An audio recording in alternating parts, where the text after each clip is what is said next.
Okay, so for this one, go to stat, stat, T-stats, one sample with summary. The sample mean is 39.7. The sample standard deviation is 8.7. The sample size is 34. And if you're doing the hypothesis test, which you have correctly in there, it's for the population mean would be 37.9, or it would not be equal to 37.9.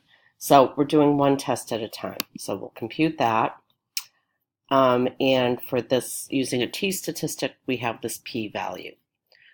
For the confidence interval, use the same t-stats, one sample with summary. Plop in the same things, 39.7, the sample mean, 8.7, 34.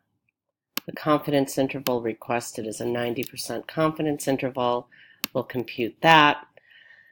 And so here you get the lower limit, so the left-hand side of the confidence interval, and the upper limit, which is 42.225. I'm not sure how many decimal points they want.